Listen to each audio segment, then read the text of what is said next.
Welcome. My name is Bruce Davis, and I'm your host and facilitator this evening. I've been hired by Doors of Compassion to assist with community engagement and facilitating tonight's session.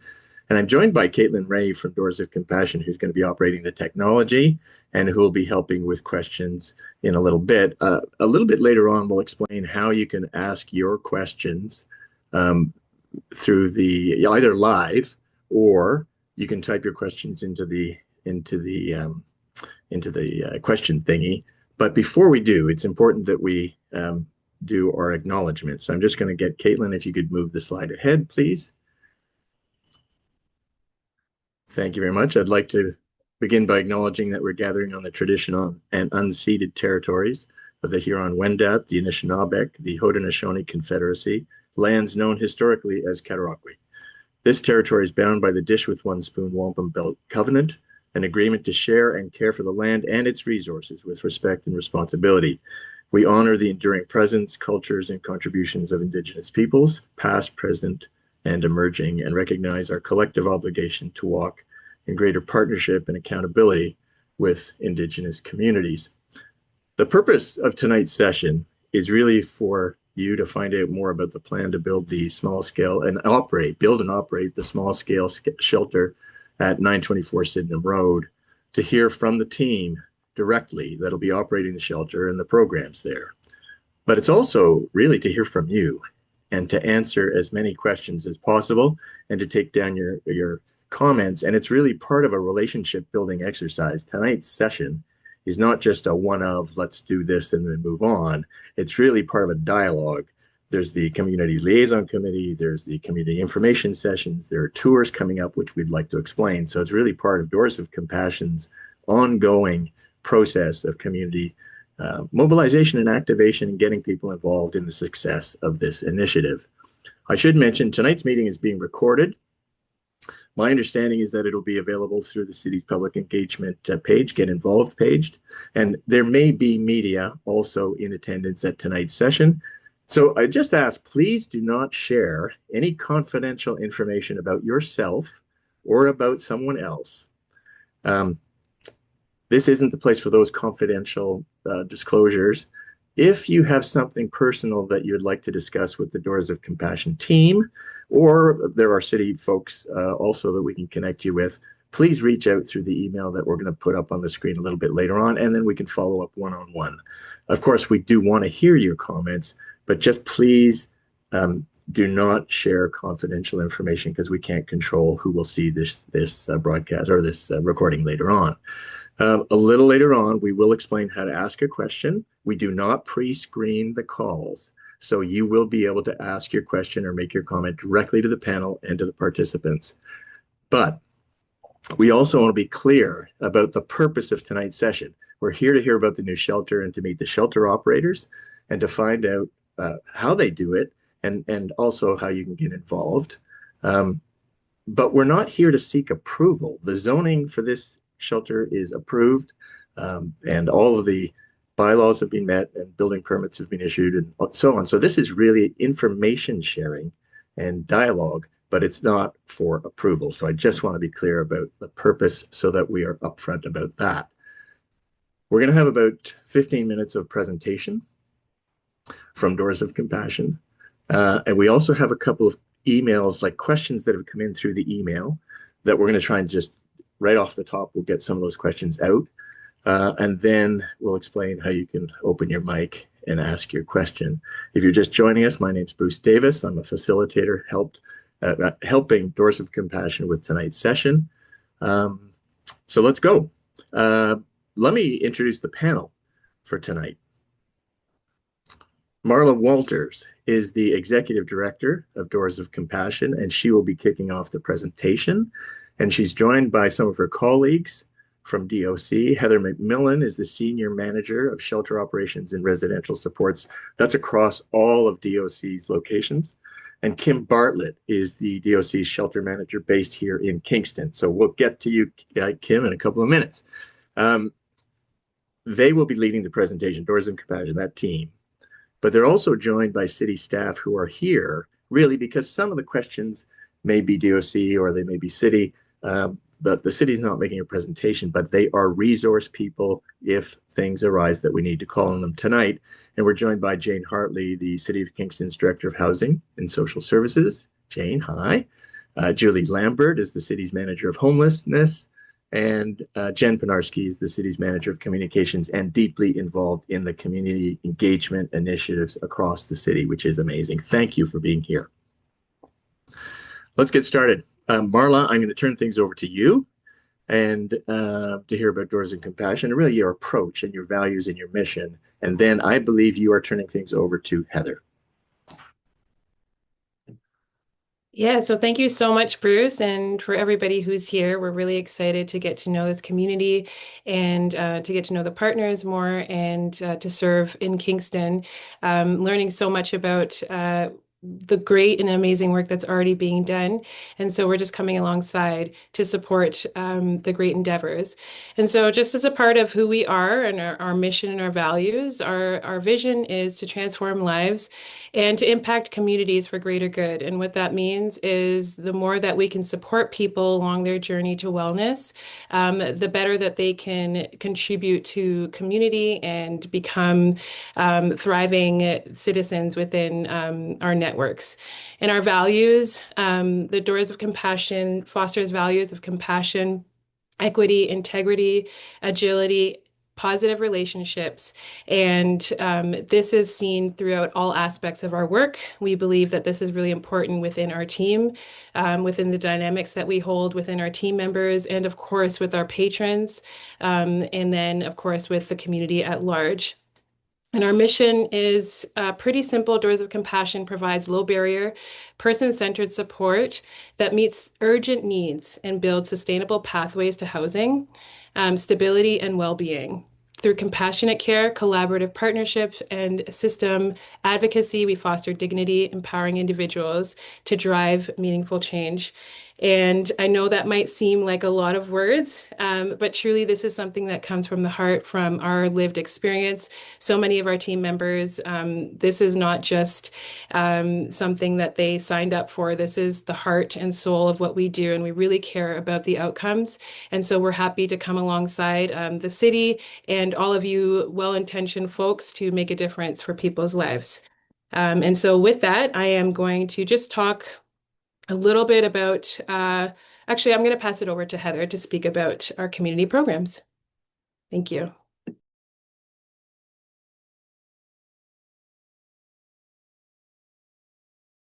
Heather, we need your audio. Heather, you got to unmute. My apologies. Thank All you. right. Good evening, everyone. I'm Heather McMillan. I'm the senior manager, and so I've been with CFOC for the last 4 years, and I've been very much involved with the process and development as we've moved and grown. So just to talk about our programs a little bit. So we currently operate 3 shelters in Durham region, 2 in Ajax, 1 in Whitby, and now in Kingston will be our newest venture. We also offer our service hub. We call it the Ajax Hub. So our Ajax Hub is a drop-in center where people can come and get connected to services and supports, showers, 3 meals a day, access to harm reduction supplies, community partners, and also with our peer support team. We offer a food bank. So food bank is to the community of Ajax. They Anybody can access our food bank. You don't necessarily have to be a member or a participant of CFOC programs. If you are of low income, you are able to access those services. We also have our housing support or our housing retention program. So people that live in our emergency shelters, once they transition into permanent full-time housing, we don't just leave them there. We also provide wraparound supports to follow them through their journey to ensure that they're maintaining their housing long-term.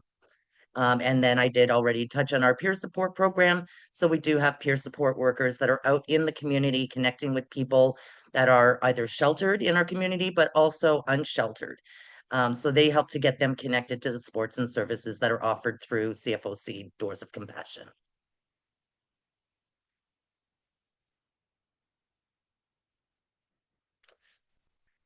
So our shelter model, so our organization operates low barrier emergency shelters for individuals and couples 18 years of age and older. There's some barriers still exist for some patrons, so unfortunately, we're not able to accept everybody. Some people are beyond the scope of what we can offer as far as care. So people that are extremely ill, possibly palliative, uh, some of those people that have multiple animals, although we are a pet friendly, we are a dog friendly shelter, but we don't allow cats or rabbits or dogs, even though we've had some of those in our past. We actually found that having animals other than dogs was really inhumane because those animals have to be crated while they're in the shelter. Services and supports. So we provide patrons with a bed, 3 meals a day, washroom and shower facilities, access to laundry, and limited storage for their belongings. So each of our patrons is allowed, they have a locker that is theirs, and they are the only ones that would have access to it, as well as they're allowed to have one bag that they keep at their bed. Our program goals. So our shelters are focused to assist people with securing long-term housing. We aspire to provide all patrons with the tools and information necessary to attain permanent housing. So they are connected with housing support workers that will help them to search and find appropriate housing. And they must be committed towards working towards their housing focused goals. So while patrons are in shelter, they are expected to work with their patron relations advocate. Some agencies refer to those as extensive case management. They meet with them on a weekly basis just to establish their goals, ensure that they're working towards those goals. Although housing may not be the immediate goal for all people, we work with people where they're at. If they need ID, if they need connections to medical supports, if they're looking for substance treatment, we will make sure to address those underlying issues before people are moved directly into housing. But their ultimate goal does need to be housing focused.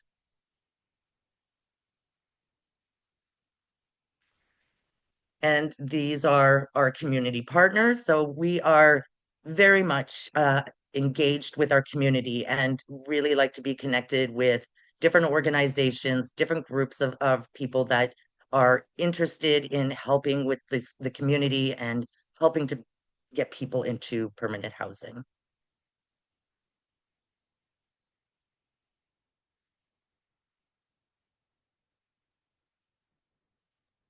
Okay, so maybe we could thank you very much for that, Heather. And let me bring in Kim Bartlett, who is really on the ground leading the team here in Kingston.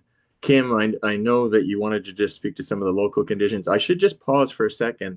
I've had an email from someone saying they're having difficulty getting into the presentation.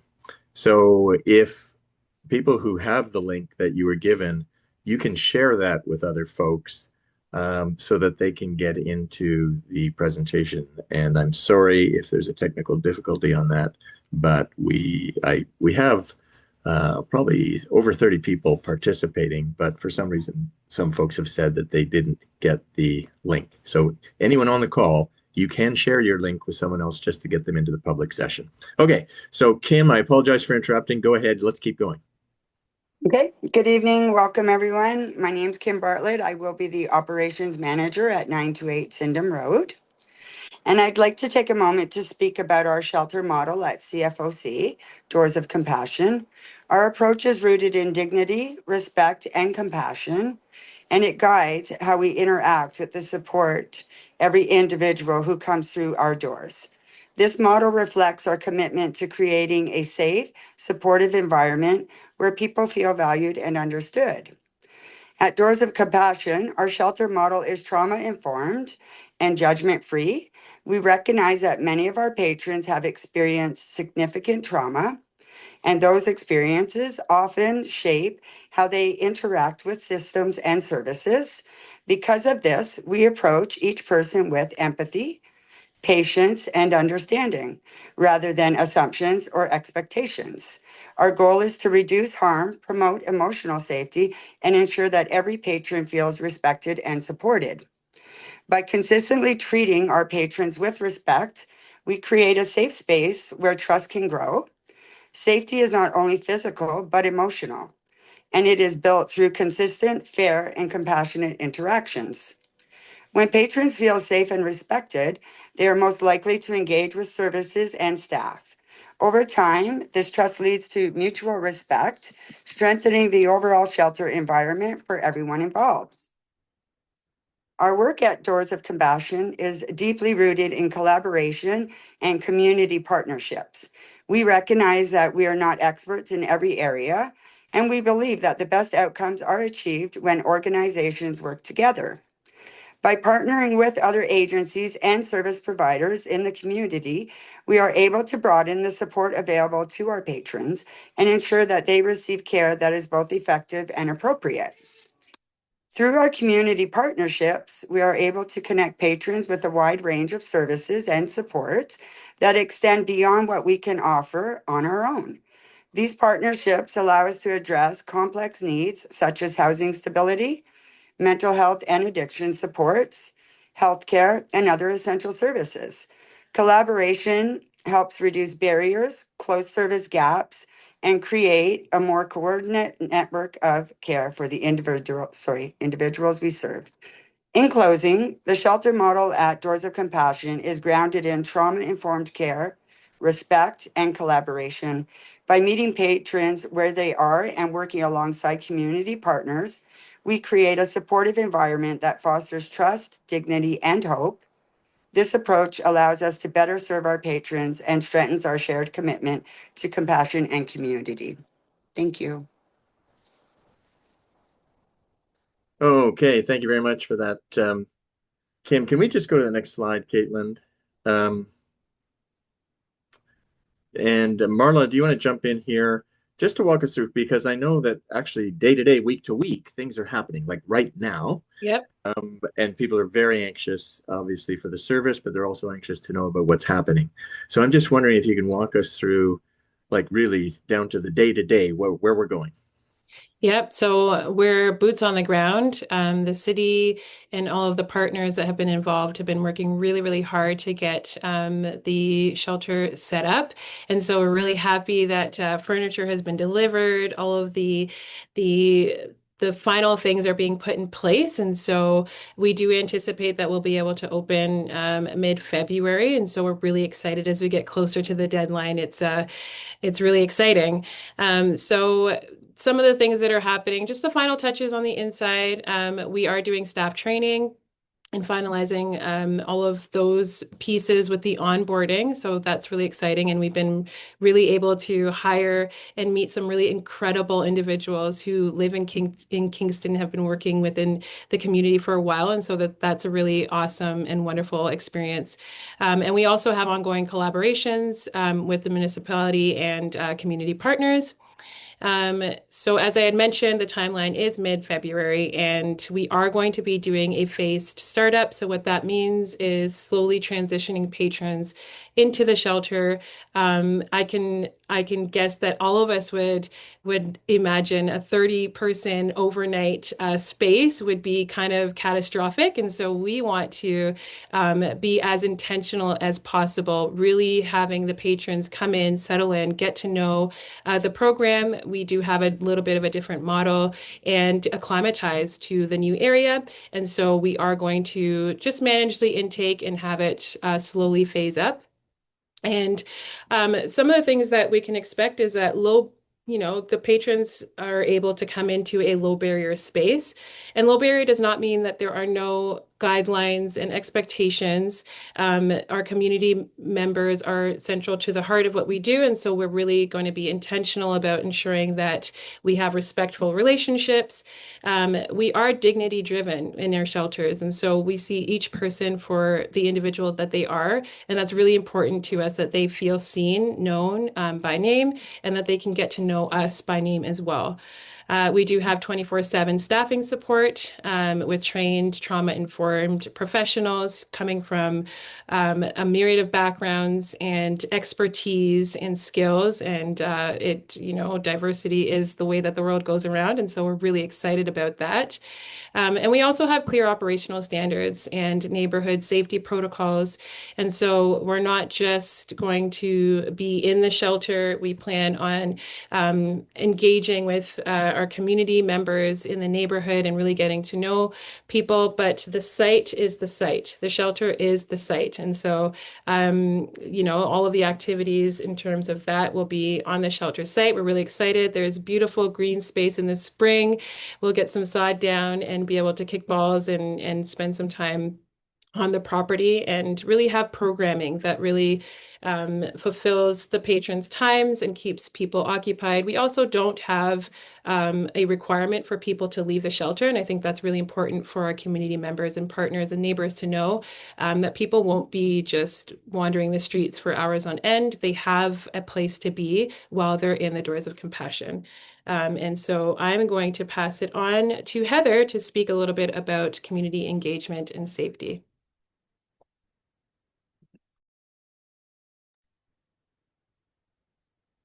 Hello again. So our communication with our residents and patrons, we try to be as open and honest and truly transparent with all of them. We work with them side by side, walking them through their journey. So it's a passion of all of ours. We collaborate with our patrons to problem solve and access different sectors of services throughout the city of Kingston. We're safety first operations grounded in trauma informed practice. All of our staff are highly qualified and highly trained as well with trauma informed practice. So again, just meeting people where they're at and walking them with them through their journey. We are neighborhood well-being as a shared priority. So we will work, as Marla had just mentioned, we will be working not only in the shelter, but out in the community. We will be engaging with our community partners, our neighbors, different businesses throughout the organization, just making sure that everybody is well and safe and taken care of and that they feel that they are a priority.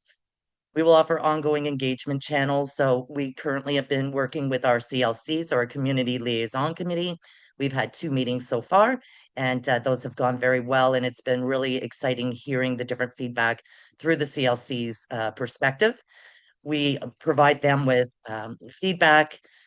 We're offering some open tours to the community as well. So I know Bruce will address some of that later, how to get connected with the community tours. We'll also be providing quarterly updates regularly through our CLC, also with the City of Kingston that we meet with and we are responsible. So, it's really holding us accountable to what we say we're going to do. And then how we stay accountable. So our regular meetings, opening pathways to community partners. So we will have a number that if there are concerns that you will be able to reach out to that phone number or the email address. And a member from the Doors of Compassion team will follow up with any of those concerns. We'll provide quarterly neighborhood updates. So we will have different newsletters that go out on a regular basis. Again, the opening tours and different learning sessions that we will make available in the community.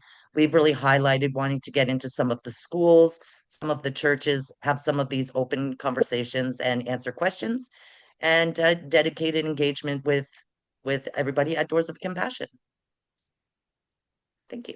Super. Thank you very much. Heather, you forgot to mention as part of the community engagement, Caitlin and I were out last week, -25, distributing those flyers and talking to neighbors. And you should have mentioned that in your slide. Well, I'm very sorry, Bruce. It was cold that day. Yes. I'm just teasing. Okay, let's go to the next slide. My brain was frozen. It was a little cool that night. I'm just teasing. Let's go to the next slide. We will do in-person tours. We're going to come back to this slide. So, Caitlin, let's bring that down. Let's go to questions because people are anxious to get their questions answered. My suggestion is this. If you have a question that you would like us to read for you, you can type it into the Q&A thingy. And then we will kind of paraphrase and we'll serve up your question and we'll ask a panel member to address it. If you would like to ask a question yourself, you can put your hand up. There's a little icon, and at the bottom of your screen, raise hand, and then I'll call on folks. We'll just go down the list, and I'll say, okay, here's one, two, three, the next three people. Let's try and get through these questions. So please put your hand up. If you are a local or nearby resident, we'd love, obviously, for you to ask your questions first. I see some folks in the queue who are with local agencies from Kingston across different agencies or housing groups, and we'd love to hear from you too. But of course, we want to hear from local residents and businesses first. So, would anyone like to put their hand up? And while we're waiting for you to put your hand up, there was something in the presentation I just wanted to clarify, and I just want to get this right. And I think it was Heather, you were talking about your Ajax hub, and you used the phrase the Ajax hub. Now, in the city of Kingston, of course, we have the Integrated Care Hub, which has been operating for many years, and that phraseology may not be the same that you're using in Ajax. So I'm just wondering if you can very, very briefly describe what you've called your Ajax hub. So just so that there's no miscommunication. Absolutely, and thank you for that, Bruce. So our Ajax hub, it is not a safe consumption site. We do not allow substance use on our property, any of our properties, or in any of our programs. So our Ajax hub really it's a connection for people that are homeless, are low income, really are struggling, are looking to get connected to supports and services in the area. So our Ajax hub with our partners, patrons can come in, they can get connected to whatever service. We kind of refer to it as our one-stop shop. So patrons can get connected to services, they can have showers, laundry facilities, connection to if they need clothing, they can bring their pets in. It's also doubles as our winter warming session. I know I've got you excited now. You just want to go on and on. But I have to pause you there because we want to get to questions. I just wanted to clear up that issue of the hub, and it sounds amazing. It sounds amazing what you do. Yeah, super.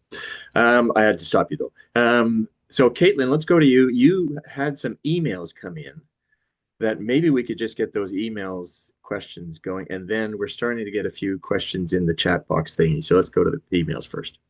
Yeah, that's perfect, Bruce. So we had some wonderful questions come in during the registration time.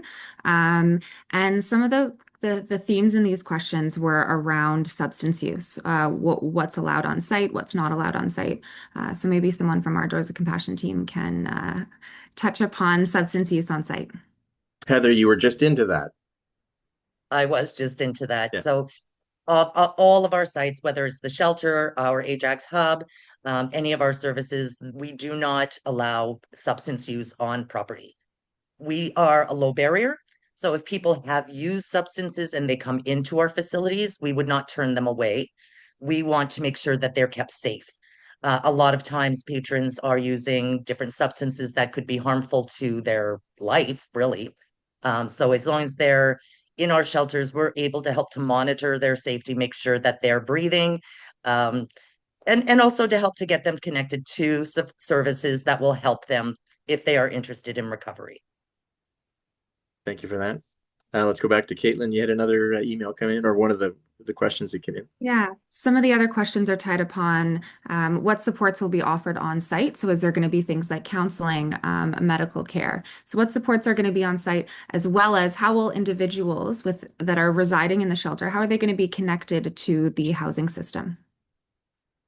Okay, so who wants to kick this one off first? Heather, how do we connect them with the housing system, and what supports are available?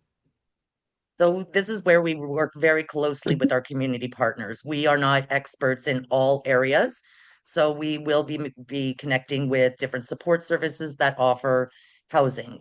So housing searches, taking people for housing viewing, finding housing that is suitable. Some people may need accessibility units. So in addition to our staff and our patron relations advocate, we will also be connecting with service agencies in the community. So counseling services, housing services, medical services, all of those things will be heavily relied in through our community partners. Can you very briefly describe the staffing mix, like the folks who are on site, in terms of your patron supports? You have different nomenclature than we would use here, but how does your team come together?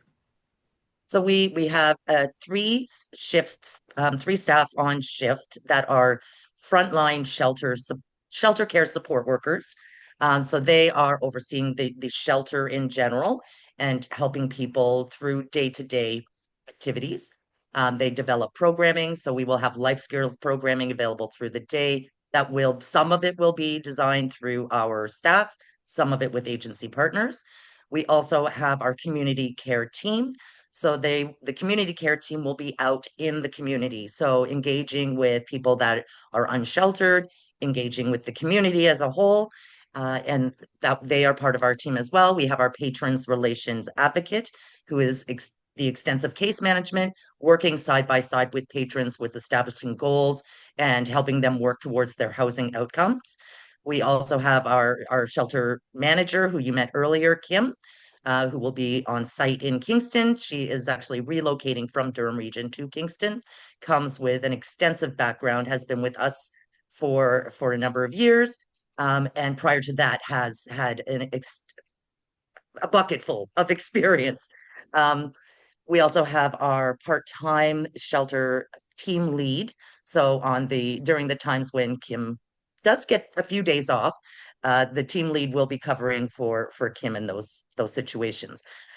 We will, as people become housing, we will have our housing retention workers that will also follow people through their housing journey, just helping to keep them housed, making sure that they're still connected to their supports and services and whatever it is that they need to continue on their journey to wellness.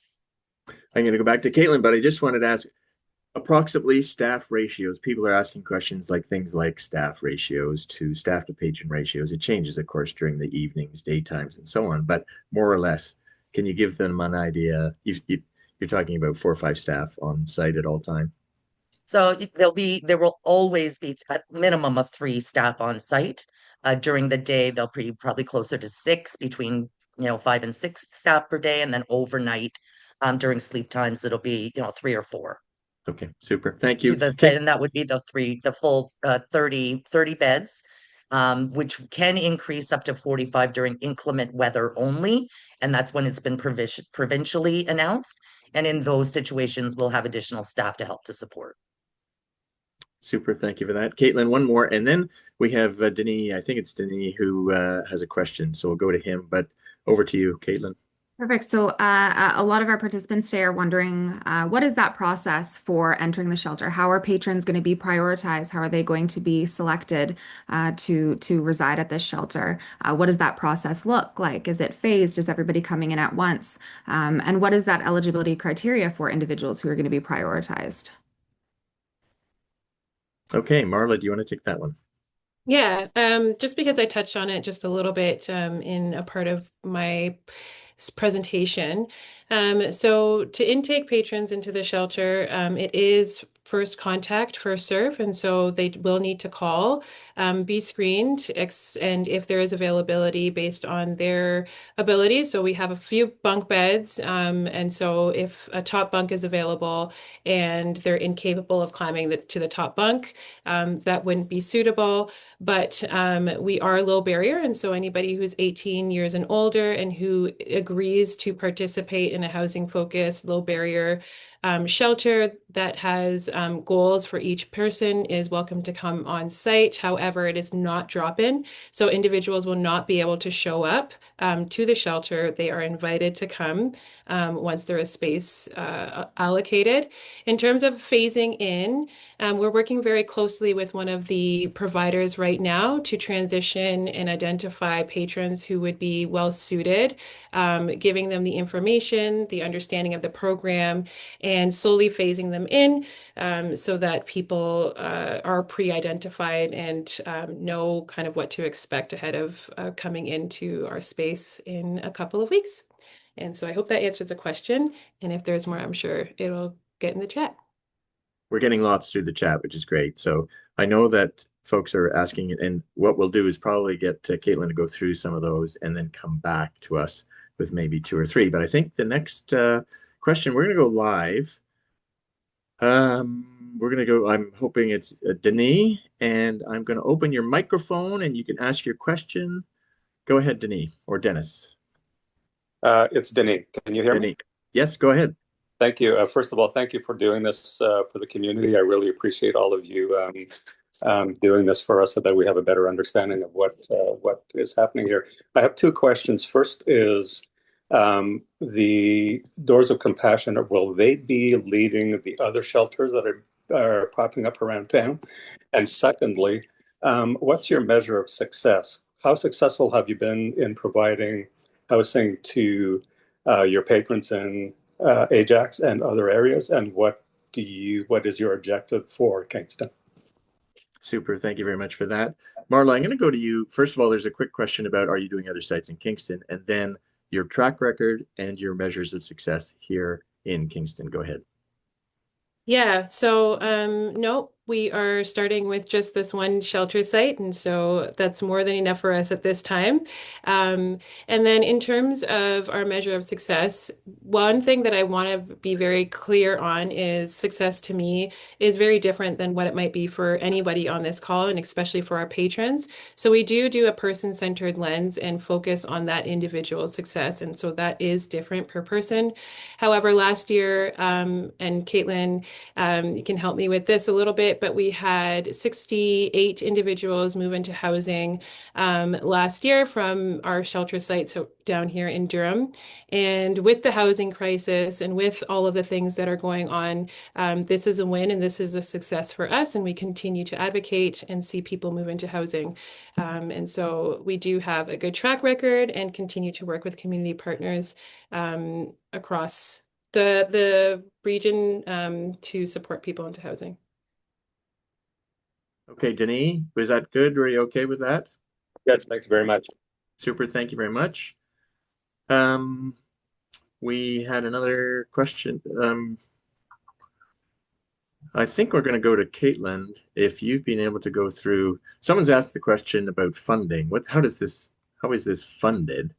And I'm not sure. Obviously, CFOC, you can speak to the issue from your perspective, how your funding works. But I'm going to go to Jane Hartley, who's the City of Kingston's Director of Housing and Social Services. And Jane, if you could just speak to the funding, the operational funding and capital funding for this.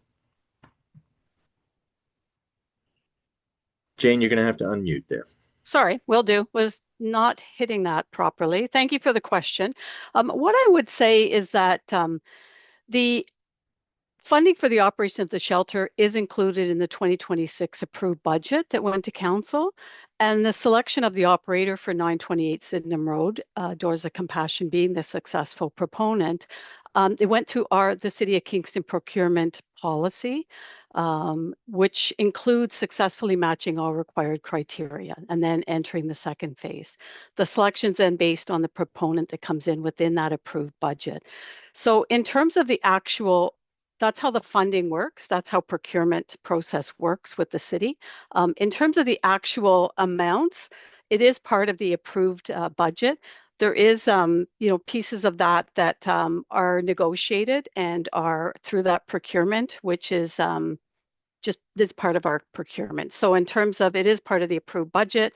In terms of amounts, it isn't something that we provide openly, but it is allocated funds in line with value for money and ensuring taxpayer dollars are addressing what the need is and what is required of the operator. Okay, super. Thank you very much for that. Let's go back to Caitlin. You've got some more things coming in through the message portal. Go ahead. Yes, I do. I have some great questions. A question in the chat was about whether Doors of Compassion is a nonprofit organization, and I can answer that one really quick. So CFOC Doors of Compassion is a nonprofit organization with charitable status.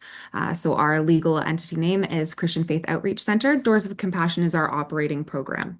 And you can check out our website for more information on there. We're going to put that up later. So if people want to know how they can make a donation, you can even ask. We'll give you that. Absolutely. Okay. Absolutely. Keep going. One of the concerns is about the safety on the street. So it is quite a busy intersection and street. And there's concerns about lighting, lack of sidewalk. I'm just wondering what kind of mitigating strategies, what's going to be put in place to keep everybody safe. Sorry, this is very context specific. And Caitlin and I were up working up and down Sydenham Road the other night, and it was very, very difficult, as we all know, especially after dark. So, who wants to tackle the issue? The first question about, just pedestrian safety and how to try and mitigate risks of people crossing over Sydenham or up and down that road. Does Kim, oh, Jane, we're going to go back to you at the City of Kingston. Go ahead, Jane. Yeah, what I can say is that has been identified and it is something that the city, has on their radar. What I can say, and we have had these conversations with Doors of Compassion, that there is a crosswalk. It is down, not that far along from Sydenham Road down to the stoplight. It's part of that process to look at encouraging and supporting patrons to make use of that. People in other areas as well are crossing where it's not safe to do so. And it's really about supporting the individuals that are there now about what, the traffic, the risks, but it is something it has been flagged.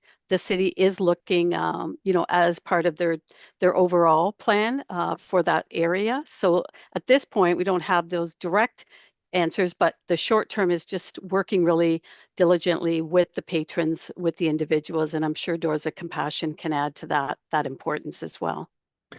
And I would assume most of the pedestrian traffic will be southbound to the intersection because that's where transit is and that's your access to other services. So the pedestrian traffic for the most part should be likely from the shelter site southbound to Princess at that corner.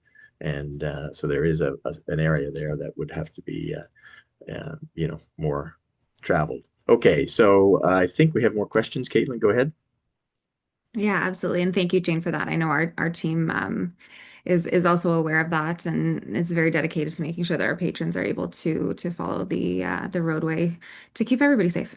So the next questions that we have in here is about staffing and where staff are coming from. So are we hiring locally? Are we bringing everybody from Durham region? How is that working? I'll speak to that, and thank you for that question. We know how important it is to the city of Kingston and to the residents there to continue to provide opportunities for people who live there, and we also believe that. And so, as Doors of Compassion, the majority of people that have been hired and that will be a part of this initiative are Kingston residents. And so, we're really happy to be able to say that. Myself, Heather will be commuting from Durham area a couple of times a month. Or more. And then Kim, who is the site operations manager, is relocating from Durham, having been somebody who has worked with us for several years and who has been a part of two of our shelter startups. She put her hand up and said, "I'll be a part of it, and I will relocate." And so we're so grateful to her, and really excited to see her. She just fits in wherever she goes, and she will become a Kingstonian very, very soon. And so happy to say that the majority of the new team members are all from Kingston. Thank you. Super. Caitlin, let's go to another question. And if anyone wants to put their hand up and ask a live question, please, by all means, do that. I'm going to follow up with Marla there. We had an important question. If our staff are trained in overdose, Marla, maybe you can go over maybe not just that training, but the other training that we provide our staff. Yeah. And so that's a really important part of the work. We do serve a lot of people from a lot of different backgrounds. And so as a part of some of our ongoing training, they are supported in Narcan, in emergency interventions, mental health. We do have CPI is a requirement, first aid, of course, a lot of our training. So the WSIB, the harassment, all of those mandatory trainings are also in place. The majority of our team members have a social service or similar background, schooling, or experience in shelter systems. And so we're really excited about the robust expertise that we're going to have on this team. We also do have ongoing, what's a suicide prevention one. I'm sorry, I'm just forgetting this one, but it is one that we are privileged to be able to have on our teams. And if somebody remembers the name, I don't know. Assist. Assist, thank you. Assist training, and that is something that we've been able to introduce within our teams rather recently, and it's been very instrumental.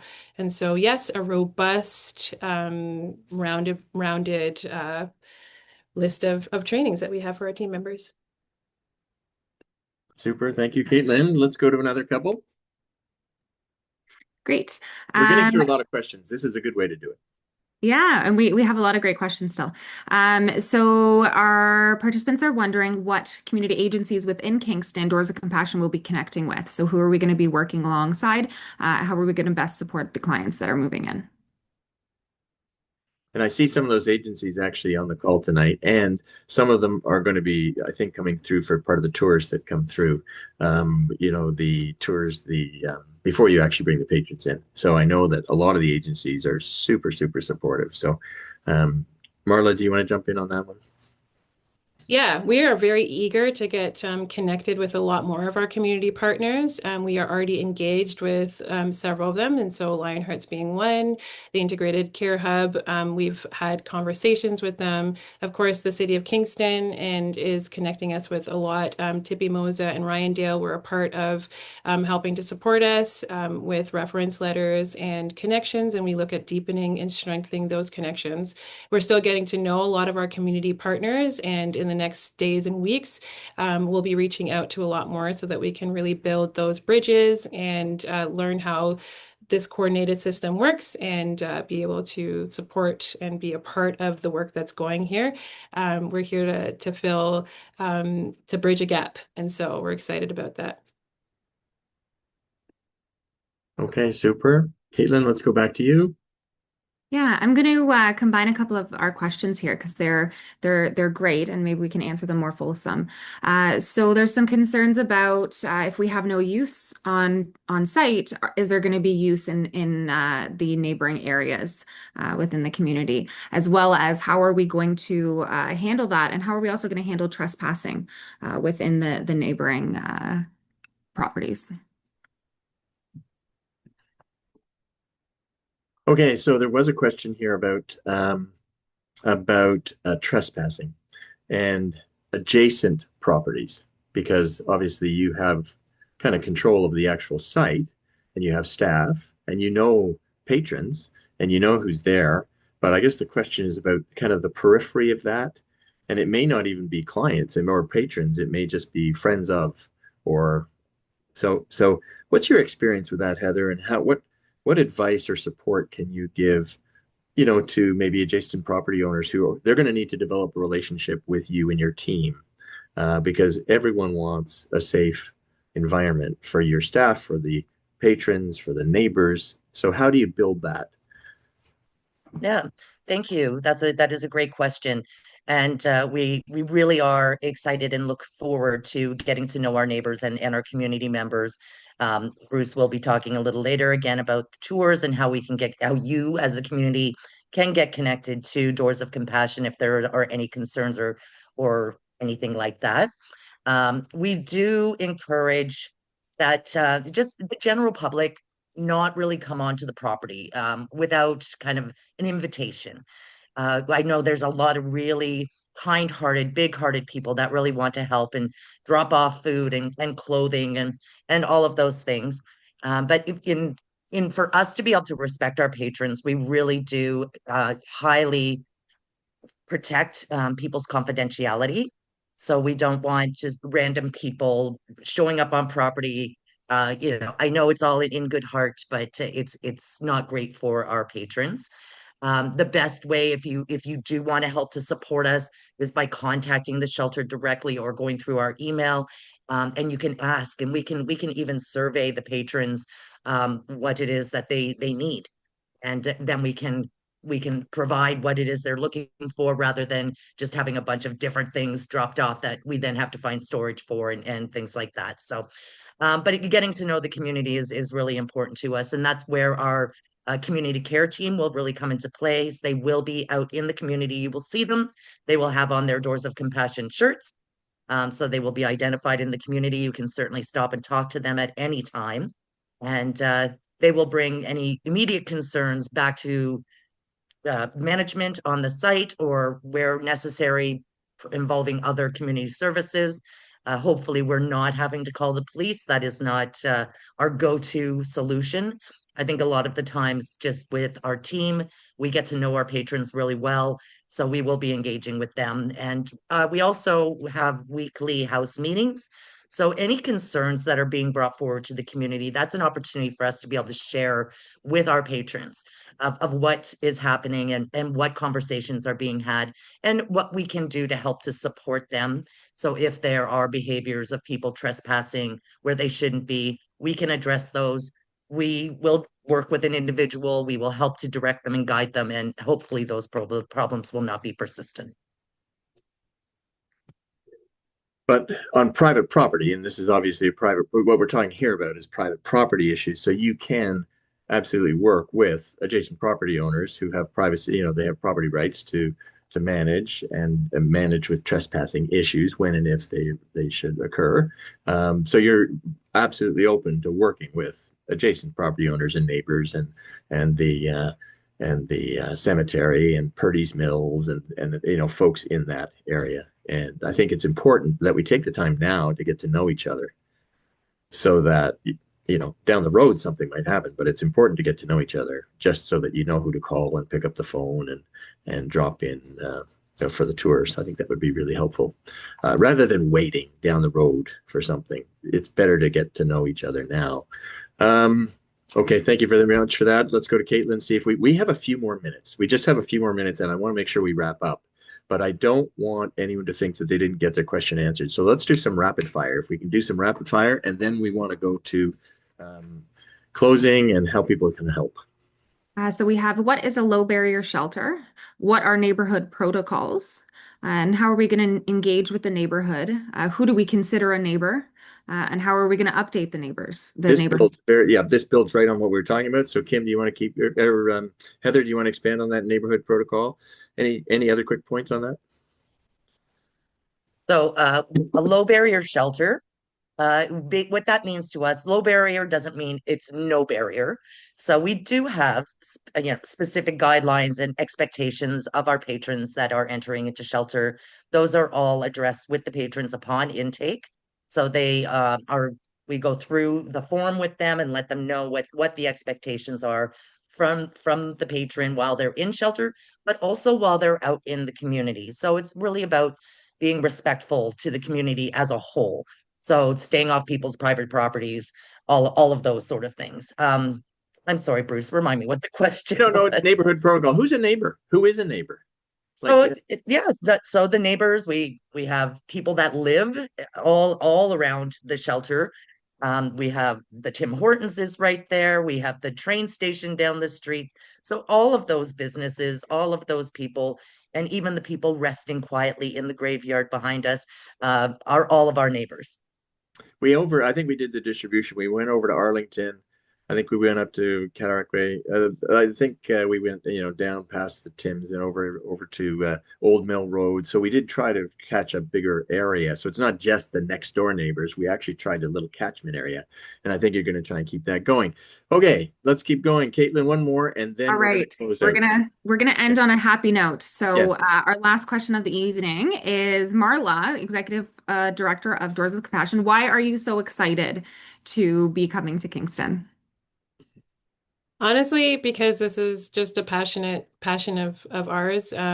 We have been touched by a lot of the things that affect some of our patrons, mental illness in my family, and seeing the need as a family who is supporting somebody, seeing how difficult it was to navigate and how humanizing the situation really is. These are people's brothers, sisters, uncles, mothers, loved ones. And so being a safe space for them, being a place where we have seen transformation, we have seen people really transform and become better versions of themselves according to their own goals. I think it's really exciting to see a community who is also active in doing this work, who is looking for solutions and who is taking the charge. And I think that the City of Kingston is taking some bold and brave steps, and we're excited to be a part of the amazing work that our community partners that we have the privilege to come alongside are already doing. And just to support people, I do believe that we'll be able to make an impact, and there is no one solution fits all. And we believe that we are a solution that Kingston will find appropriate, and we will be able to support people alongside the amazing work that's already being done. And so that's why I'm excited. That's nice. Thank you very much for that. Okay, so Caitlin, let's bring up the slide in terms of next steps. While you're doing that, here we go. I think we go up one slide. Let's go back one. Let's go back one. So there are tours that are being offered before the patrons arrive. So you'll get to see the place. You get to meet the staff up front, up close and personal, ask your questions. February the 12th.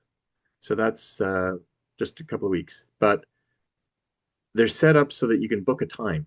So you can come before dinner, after dinner, before you drop the kids off to whatever, after. You can book in a time. And that booking a time helps because then they know how much refreshments, they know how many people to have there. And you don't want everybody arriving at the same time because then you can't even get your questions answered. So if you click on this QR code thingy, or if you go to that URL, it's hard to figure it out. Take a picture of it. You can put your name in for a tour. We will send you a link, and then you can pick the time that works for you. So that's the easiest way to do it. And you can chat with the staff before the tour, during the tour, after the tour. It's not time limited, so you can stay and have a snack and chit chat. But I think this is a really organized way of doing it, which we've done before, and it's very successful.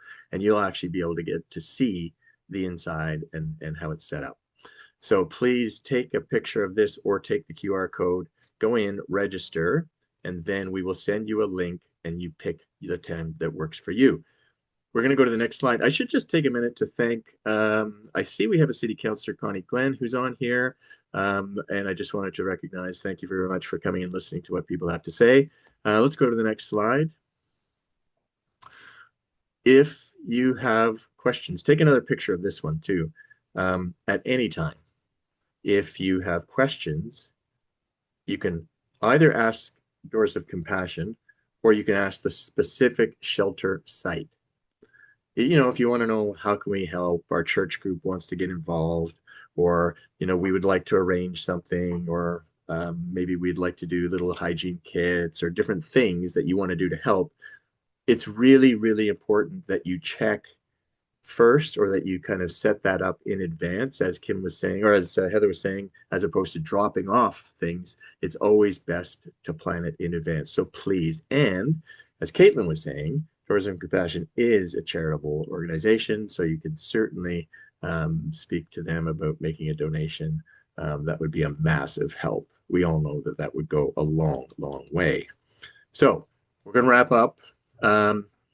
Thank everyone for being here. I'm just going to ask Marla if you had any final comments. And before you do, I just want to thank Marla Walters, the Executive Director of Doors of Compassion, Heather McMillan, her Senior Manager of Shelter Operations and Residential Supports, and Kim Bartlett for being here tonight. I also wanted to thank the city staff for being here. Jane Hartley, City of Kingston's Director of Housing and Social Services, Julie Lambert is the Manager of Homelessness, and Jen Pinarski, who's the Communications and Community Engagement Lead at the City of Kingston. And of course, my colleague, Caitlin from Doors of Compassion, who's been running the technology and running the questions. And thank you so much for doing that. Marla, I just want to turn things over to you. At the beginning of the thing, when you were talking right at the beginning, you were glowing. You were so excited about this. It is so amazing. And I'm just wondering if you want to have a final couple of words for us. Yeah, I mean, I just really am so grateful to you, Bruce, to your organization, and for your partnership, as well as to the City of Kingston. And everybody who showed up online today. I know that there are apprehensions and questions, and I hope that we were able to bring some peace and stillness to hearts and minds, and just to show a face to some of the new people on the block.